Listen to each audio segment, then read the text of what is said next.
तकरीबन जब हमने पहला बजट प्रस्तुत किया था, अगर आप उस पहले बजट को देखेंगे तो उसके स्वरूप को हमने ग्रामीण अर्थव्यवस्था, स्वरोजगार से जोड़ने की कोशिश की है। बजट बहुत कम लोग देखते हैं और जब मैं बजट ये प्रस्तुत कर रहा था तो अधिकारी ने कहा कि इस प्रकार का बजट पहली बार प्रस्तुत किया जा रहा है। मैंने कहा था कि 40 साल से जो व्यवस्था चली आ रही है उसमें समय की मांग है और समय के साथ हमें चलना है। हमें ये बदलाव करने जरूरी है, जिसमें हिमीरा भी एक बदलाव के रूप में आपके सामने आया है। कई बदलाव हुए, कई चीजें धरातल पर आई। हिमाचल का जो प्राकृतिक सौंदर्य है, हमने उस आधार पर नीतियों को बनाना शुरू किया। हमारी जो संस्कृति है, उस आधार पर हम आगे कौन सी योजना लेकर आएंगे, इस पर हमने अपनी नीतियों को बनाया। और आज हिमीरा का जो ई-कॉमर्स प्लेटफॉर्म लॉन्च किया गया है, ये इस दिशा में बढ़ता हुआ एक कदम है। धीरे धीरे इसको कैसे आगे बढ़ाना है, उसमें माननीय ग्रामीण विकास मंत्री जी ने काफी सुझाव दिए हैं। उसमें बदलाव किया जाएगा और उसको स्वरोजगार से जोड़कर महिलाओं को कैसे सशक्त करना है। जब से हमारी सरकार आई है, महिलाओं को सशक्त करने के लिए हमने कई परिवर्तन किए हैं, कई नियम बनाए हैं। जो लैंड सीलिंग एक्ट था, उसमें प्रॉपर्टीज में राइट नहीं था, काफी सालों से चला हुआ था। हमने उसमें राइट्स का प्रावधान बेटियों को किया, महिलाओं को किया। पुलिस भर्ती में 30% का आरक्षण महिलाओं को दिया। कई चीजों में हम महिलाओं में 18 साल से 21 साल की उम्र, हमने जो शादी की है उसको बढ़ाने का कानून हमने विधानसभा में पास किया। तो स्वरोजगार से जो जुड़ी महिलाएं हैं, उनको कैसे सशक्त किया जाए, आए दिन नए योजनाएं लाई जा रही है, कानूनों में बदलाव किया जा रहा है, नियम परिवर्तित किए जा रहे हैं, ताकि हिमाचल प्रदेश एक समृद्धशाली प्रदेश बने। इसमें कोई दो राय नहीं है। जो भगवान ने हमें दिया है, अगर सही रूप में उसका धोन किया जाए तो हम 2032 में हिमाचल प्रदेश के सबसे समृद्धशाली और अमीर राज्य बनेंगे। ये बात मैं इसलिए बार बार कहता हूँ, इसमें पर समाज के सभी वर्गों का साथ चाहिए। हिमीरा हुई, अभी हमने स्वरोजगार की तरफ राजीव गांधी ई टैक्सी योजना शुरू की है। उस टैक्सी योजना के तहत कल मैंने जब ब्रीफ लिया तो 55 लोगों ने ई टैक्सी योजना का लाभ उठाया। आज हिमीरा से 7 वैन जा रही है, आने वाले समय में 70 वैन होगी। इसको और मॉडिफाई करने की भी जरूरत है, उसको भी हम और मॉडिफाई करेंगे। और पैसे की किसी चीज में कमी नहीं है। मैं कुछ और बात आपको ये भी बताना चाहता हूं कि हमारी संपदा का 70% कुछ ही लोगों के हाथ में रहता है।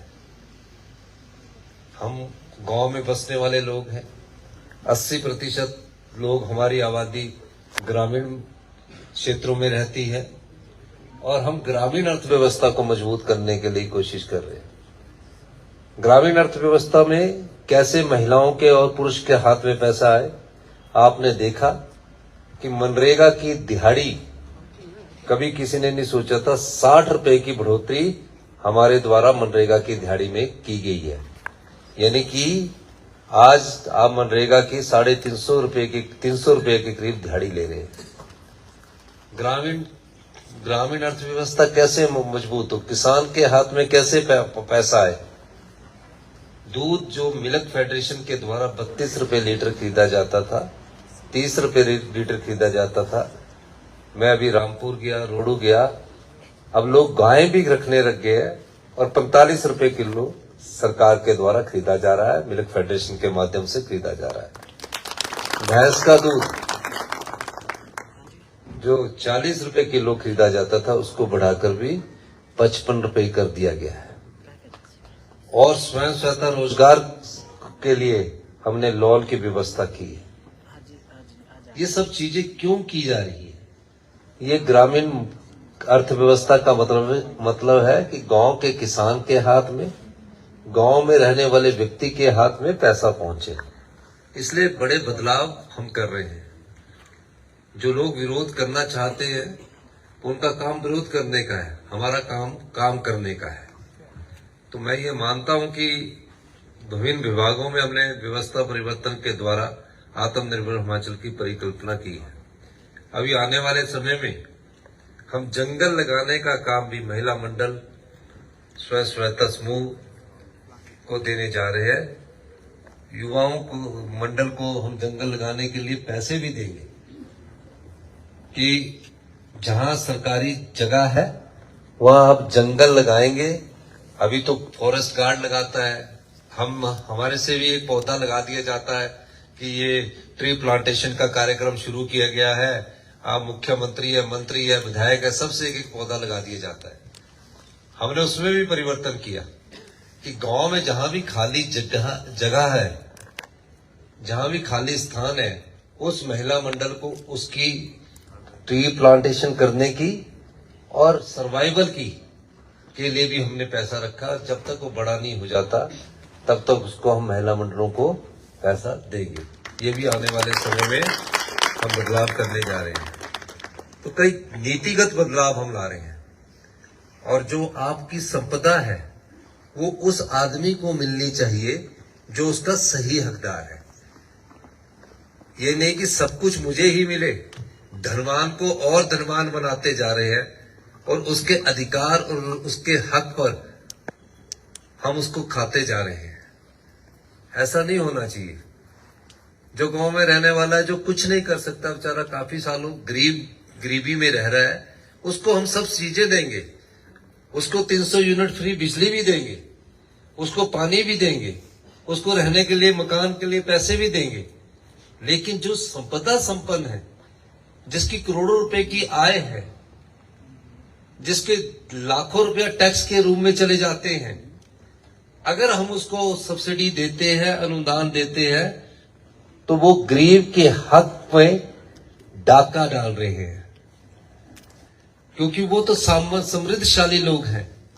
इसीलिए हमने पिछले कल 1 तारीख को मैंने अपने बिजली के जो मीटर थे, मुझे नहीं पता था, मैंने कहा कि एक घर मेरा यहाँ है। अधिकारी आए कि आपके सरकारी का हम बिजली का मीटर को बदल देते हैं। मैंने कहा नहीं, मेरा घर नहीं है, और भी मेरा जो फ्लैट है सबके मीटर लाओ। तो पता लगा 6 मीटर है। 6 मीटर पर मैं सब्सिडी ले रहा हूं मुख्यमंत्री होने के नाते। तो मैं उस गरीब के हक पर अपना अधिकार जमा रहा हूं, जो उसका अधिकार बनता है। और हमने ये सबसे कहा कि जो इनकम टैक्स देते हैं, जो सामर्थ्य है, वो उसको गरीब के अधिकार से उसको वंचित न रखा जाए। हमें उन्हें भी मजबूत बनना है। तो इस दृष्टि से हमने कल अपील भी की है। और मुझे खुशी है कि कई लोग खुद ही फॉर्म भर के उस सब्सिडी को छोड़ रहे हैं और कह रहे हैं कि हमें कोई बिजली की सब्सिडी नहीं चाहिए। पिछली सरकार ने क्या किया? आपकी पैसा है, हम तो उसके संरक्षक हैं। ठीक कहा माननीय मंत्री जी ने, ये सरकारें आती है जाती है, लेकिन इसका ये मतलब नहीं है कि हम आपकी संपदा को, जनता की संपदा को दोनों हाथ से लुटा दें। चुनाव जीतने के लिए पिछली भारतीय जनता पार्टी की सरकार ने जून से जो हिमाचल प्रदेश की अर्थव्यवस्था को बिगाड़ना शुरू किया, ऐसी ऐसी योजनाएं लाई कि आज पूरी अर्थव्यवस्था चरमराकर भारतीय जनता पार्टी की सरकार ने रख दी थी। हॉस्पिटल में बुरा हाल है, शिक्षा संस्थानों में बुरा हाल है। ऐसा क्यों होता है? ऐसा इसलिए होता है कि जब आप ठीक ढंग से उस पैसे का, जनता की संपदा का सही इस्तेमाल नहीं करते, तो उसका मतलब ये होता है कि आपके हॉस्पिटल अच्छे नहीं होंगे, आपके स्कूल अच्छे नहीं होंगे, आपकी सड़कें अच्छी नहीं होगी। चुनाव जीतने के लिए 5,000 करोड़ रुपए की रेवड़ियां बांट दी। बड़े बड़े होटल वाले, बड़े बड़े उद्योगपतियों को बिजली माफ कर दी गई। जिनका करोड़ों रुपए का इनकम टैक्स है, उनको सब्सिडी दे दी गई। अभी भी सब्सिडी मिल रही है। जो करोड़ों रुपया कमाते हैं, उस सब्सिडी पर गरीब का अधिकार है। इस समाज से हमने लिया है और एक समय समाज को देने का भी है। हमारा समय अब समाज को देने का है। हमने यहां पढ़ाई ली, शिक्षा ली, बड़े हुए, पले, तो ये चीजें सब समाज के लिए होती है। 5,000 करोड़ में कि फ्री कर दो, सब कुछ फ्री कर दो। फ्री तो हम सब कुछ हम भी कर सकते हैं, हम भी सोचते हैं कि हमको भी फ्री कर देना चाहिए सब कुछ। लेकिन अगर हम राजनीतिक लाभ के लिए हिमाचल के किसान के भविष्य को अंधकार में डालेंगे, अगर हम राजनीतिक लाभ के लिए युवाओं के भविष्य को अंधकार में डालेंगे, महिलाओं के भविष्य को अधिकार में डालेंगे, मजदूर के भविष्य को अधिकार में डालेंगे, तो ये उनके साथ न्याय नहीं है। ये सिर्फ अपनी राजनीतिक रोटियां सेकने के लिए प्रलोभन देकर अपनी सत्ता को दोबारा हासिल करने का तरीका बन गया था।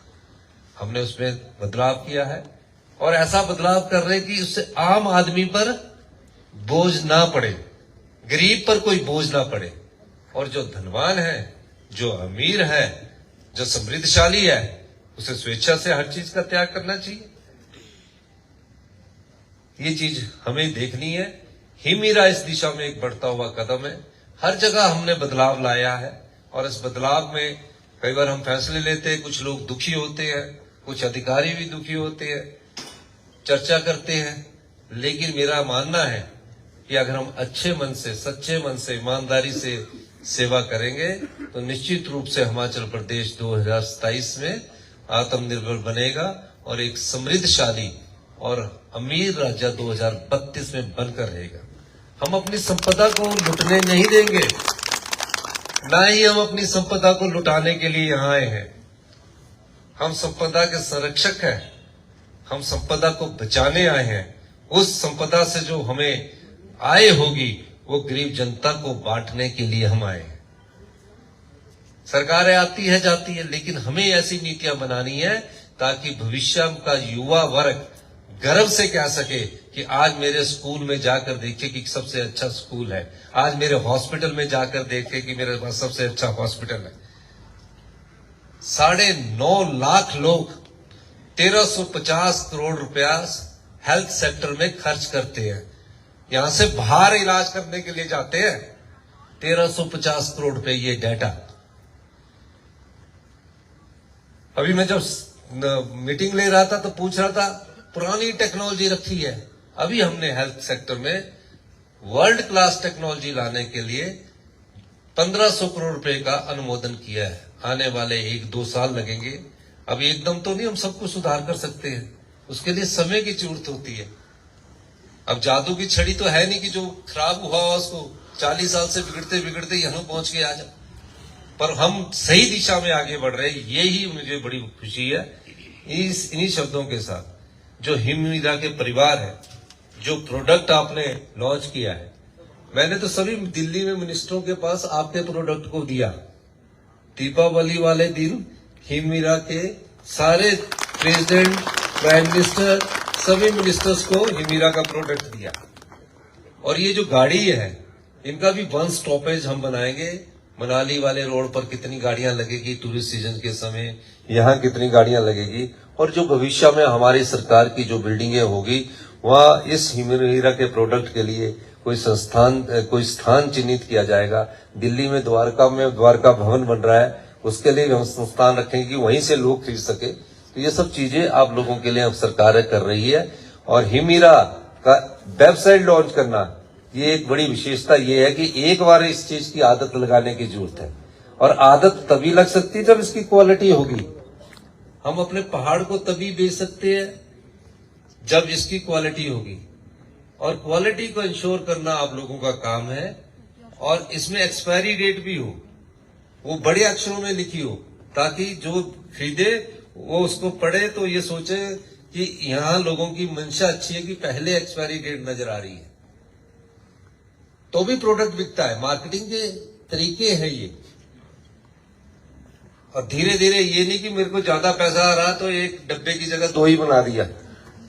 इसलिए आपने ध्यान रखना है, क्वालिटी अगर आप मेंटेन करेंगे तो ये आपको बहुत लाभ पहुंचाएगा। मैं ग्रामीण विकास मंत्री उनके अधिकारियों को बहुत बहुत शुभकामनाएं देता हूं कि एक नई सोच के साथ आपने हिममेरा को लॉन्च किया है और ये सफलता की नई ऊंचाइयां छुएगी, इसमें कोई दो राय नहीं है।